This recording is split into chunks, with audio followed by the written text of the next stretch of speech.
WSSU Ram Nation, it's SJG, and look, I'm coming to you today on Friday morning of a really huge weekend for WSSU, athletically and academically and historically.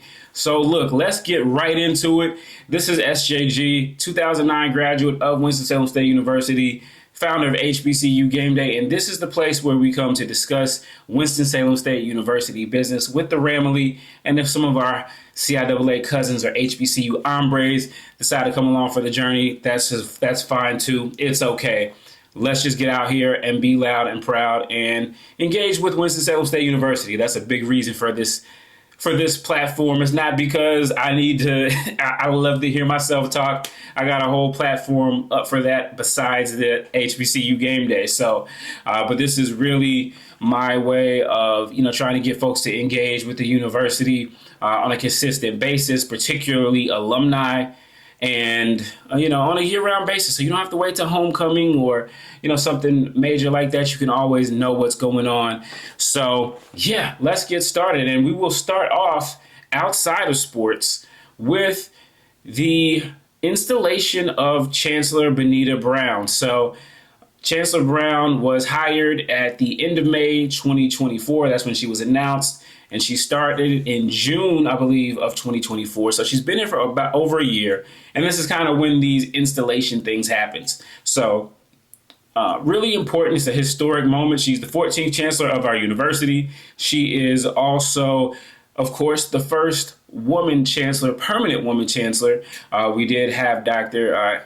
Michelle Howard Vital, may she rest in peace, who was an interim chancellor when I was a student at WSSU. So never want to forget about her, but Chancellor Brown is the first permanent woman chancellor. So a lot of things have been going on under her watch over the last year. There's been some comings and goings. There's been new positions created. We saw the COO, and we heard all the kickback that folks got about what that was like. We also, just last week, she announced another new position, which is the Vice Provost of Student Experience, and I hope that I'm saying that correctly, but that release is on the website as well. So just another way to make sure that our students are having a really great experience. As we stated a couple of weeks ago on this podcast, we have an enrollment that it's not a record. It's surging. It is going in the right direction. We're up almost 5% to just under 5,000 students, which makes us fourth out of the 5 HBCUs in North Carolina. North Carolina A&T, of course, is over 15,000. They're the largest HBCU. North Carolina Central is over 9,000. So they're one of the top 5, I believe, in terms of size as well. And then you have Fayetteville State, which is over 7,000 as well. So we're there. And then Elizabeth City's behind us. They're not quite at 3,000 yet. So yeah, that's where we stand there. So anyway, we've got that going on and so much more. And actually earlier this week, there was a Board of Trustees meeting, and shout out to the folks at Marketing and Communications with the university who made sure that people had access to not only the information, but to the link to watch the Board of Trustees meeting. That is something that I know I personally pushed for quite a while. And in a previous administration, we were not able to see this information in a timely manner, if at all, and not being able to access it and kind of know what's going on. So it was really informative to sit on that Board of Trustees meeting with Chancellor Brown as she presented to the Board of Trustees, and just to kind of see how it all went out. I got a lot of it recorded, so let me know if you guys want me to put it out there. But she did give a report. Again, she talked about enrollment, talked about some of the pain points, some of the marks that we had missed. There are some places that that are needed for improvement. She also talked about plans to get out and do more of the bus tours, which she's done in various cities. I believe Charlotte, Atlanta, as well as maybe a couple more. But she also talked about how she's going to get into Forsyth County, and yes, even Guilford County, even though there are 2 HBCUs there, but one other public HBCU there. She said she's going to get out into Guilford. So I think it's great for her to be drawing off into those nearby counties as well as the home county for WSSU. So there is a lot going on, a lot of energy she's putting out there. But I think there was also an athletic strategic plan that was built, that was put out there. We did not get a presentation on it, but maybe I'll pull that up. Or maybe I'll make that another one, because again, I have to get up in just a little while to go to the installation. But nevertheless, maybe the most important part was there was a study that that Chancellor Brown commissioned for the university to see how far off we were, or if we were ready for a major fundraising campaign. And so there was a third-party firm that basically talked to some constituents and stakeholders and did some reporting, and they came out with the fact that we are not quite there yet. There needs to be a level of, I believe, trust and just some more time. People are excited about what Chancellor Brown is doing, though, which is a plus, but they think that I believe 12 to 18 months is where they said we stood at right now. And then, potentially turning it into a long-term giving campaign. And that's really important, especially in today's era where, we've seen, the current administration, you never really know what you're going to get from them. There's been a lot of apprehension about that, even though we did just see that they shifted almost $500 million to HBCUs.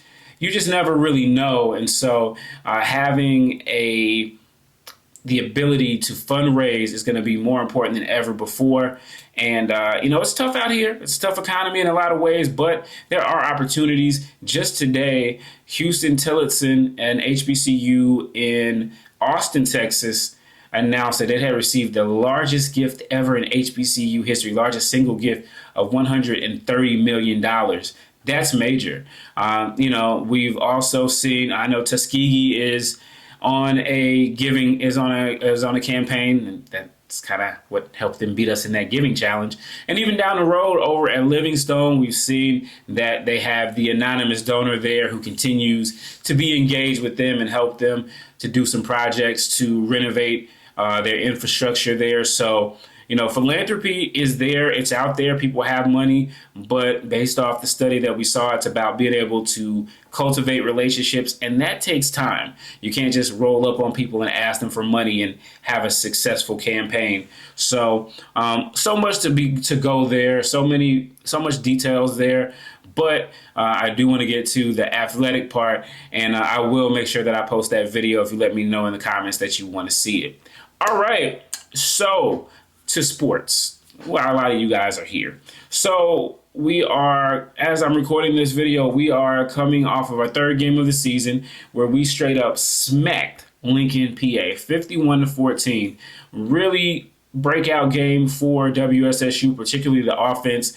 And you're saying, SJG, how long has it been since we scored that many points? I had to kind of go back through my mental Rolodex, and then I also verified it. I didn't think we had scored this many points under current head coach Robert Massey, and we had not. The last time we scored 51 points was the last game for Keenest Boulware at WSSU, and that was 51 points against Fayetteville State at an end-of-the-year game, but they had already clinched the CIAA South title. They lost the real thing, but, hey, whatever. Let them have their fun. But anyway, so it was a big offensive explosion. Our guy Daylin Lee was throwing the ball everywhere. Our running backs were really setting the tone there. And going back to the summer, I have said that this is championship or bust for this program right now. Meaning that, hey, you got to win a championship. And if you don't win a championship, then it's time to get things moving in a different direction. And so, And Coach Robert Massey, to his credit, he said the same thing. He didn't say that last part that I said, but he definitely said championship or bust. And so right now, we had the first game against Tuskegee, which we gave away. I'm going to get over that one day. And then we had the game against Mars Hill, which we made tougher than we needed to make. And then we came into this game against Lincoln.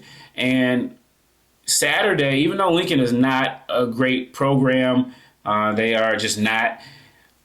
What I saw out of WSSU was the ability to take an opponent that you are supposed to dominate and dominate them.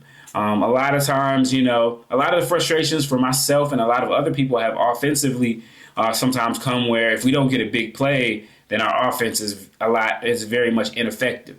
Now, we did start off with a big play, a big 83-yard touchdown pass to Devontae DeLoach. I'm so glad we got him from Livingstone. Thank you, Livingstone. First, Simon Green Atkins learned so much of what he knew over at Livingstone College, and now you've given us Devontae DeLoach. We will take him and we'll treasure that young man. So big play for him. But then they also had a couple of other drives where they really were able to go out and really sustain drives with the running game. Daylin Lee was named quarterback of the week. We had a couple of guys that were named players of the week at their respective positions. Again, that was the type of domination. That was the type of performance that you want to see. If you're a championship level program, you don't play with teams like that. You put them in the dirt. And, give WSSU credit. They put them in the dirt. Was it a perfect game? No, it was not. Kick coverage was not great. And we missed the field goal again. So that's a little bit worrying, especially given who we've got coming into town this week. Oh, yeah. Coming into town this week, we got those guys from Petersburg, Virginia. I'm sorry, Ettrick, Virginia State University. They are 1-1 overall. They beat up on Barton, a not-so-great D2 team. And then they had Norfolk State on the ropes, and they just let them off the hook in the fourth quarter. And they had a bye week last week, so they're 1-1. But, this is a big game for us. I mean, again, every game is a big game. Every game matters for sure. But there's a lot of reasons that this is a big game for us. One, it is our CIAA opener. And this is when, again, all the games count. But for CIAA, if you want to get to Durham, here's the thing. If you lose one game, you put yourself in the mix. If you lose 2 games in the CIAA, you're really probably going to need a lot of formulas to work your way. And so the best thing for you to do is to win as many games as you can, especially at home. And this Virginia State program is a team that last year we went up to Ettrick, Petersburg, whatever you want to call it, up on that hill. We went up there and we beat them. But because of a scheduling flaw due to St. Aug, because of that, the win counted for us, didn't count as a loss for them. And so obviously we lost to Union and Johnson C. Smith.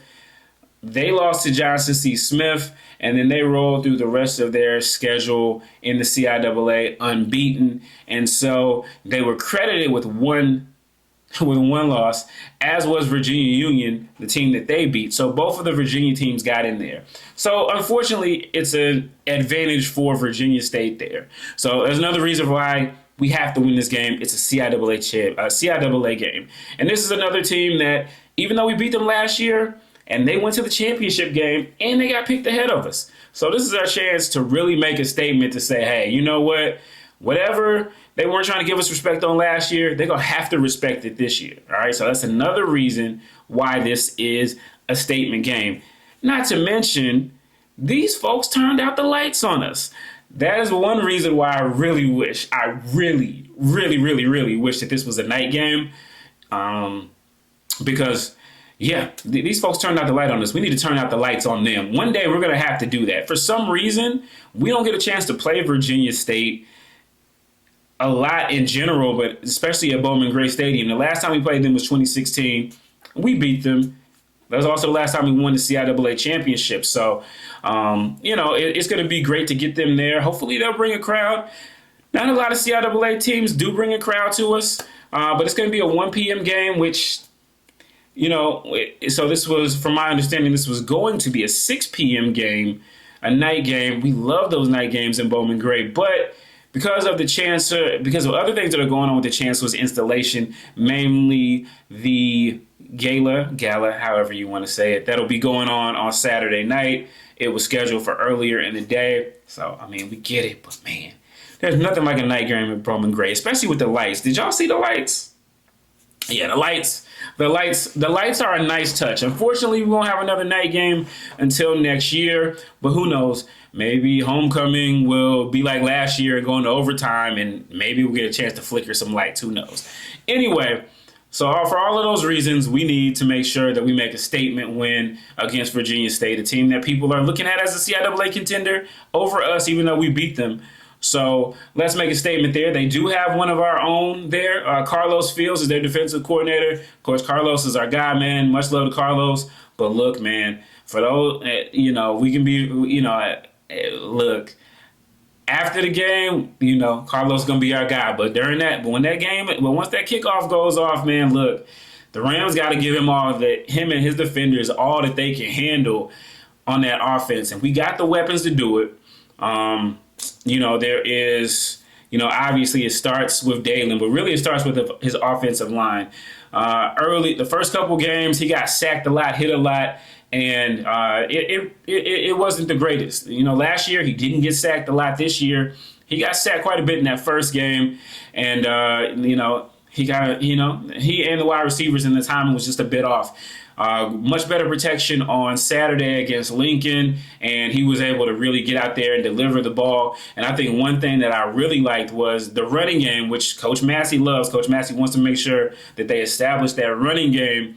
That running game has really been potent. And one thing that I saw was a couple of times he took off, he hit the read option and he took off. Like, look, that has been my thing really since last year, and maybe even since he was a freshman. Daylin's not necessarily it's not necessarily always in his nature to run, it seems like, but he has the ability to really run and be deceptive and get a lot of yards. He rushed for 38 yards against Lincoln, and look, man, if we could get that read option going, if we could run the ball and we get that read option going, and Daylin can get the ball out there to some of those receivers, not only Deloach, but Caleb Washington and Jaden Grimes, those guys, look, we have got a really good chance. Now, their passing game is really good. Their quarterback, Rashawn Matthews Jr., his dad was a legend in the MEAC, and he's trying to write his own storybook career. But, really big, mobile quarterback. And Coach Massey and the guys talked about how they're going to have to try to contain him and put some pressure on him, because he was really tearing up Norfolk State's defense early in that game before things kind of went left to them. So there is a lot of just really great football reasons for you to show up at this game. But beyond that, we have 55,000 in our attendance. And I'm always going to be monitoring things like attendance and fan engagement and stuff like that, because, again, that's what this channel is about. So one of the things I saw that our attendance was listed at 5,500, which is not horrible, but it's below our average of last year. Our first game last year, we had 7,300, I believe, was the initial number that was reported.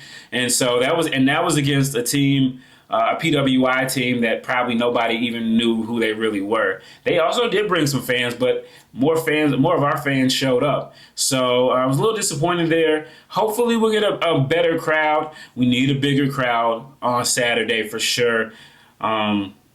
We just do. The students, of course, I'm sure they'll be there. Of course, the faithful will be there. But I'm, again, making the calls to my fellow millennial Rams. I know a lot of you guys live in Charlotte and the surrounding areas, Concord, Salisbury.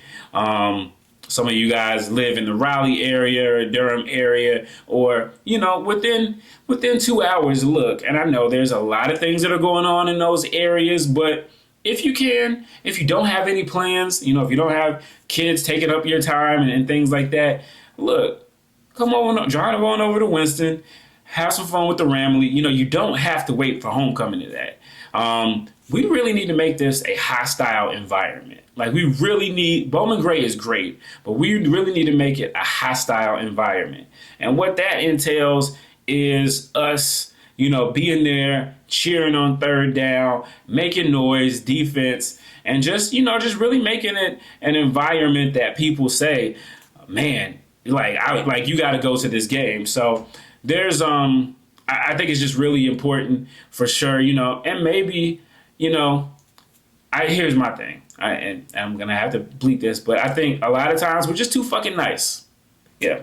I said we're too fucking nice.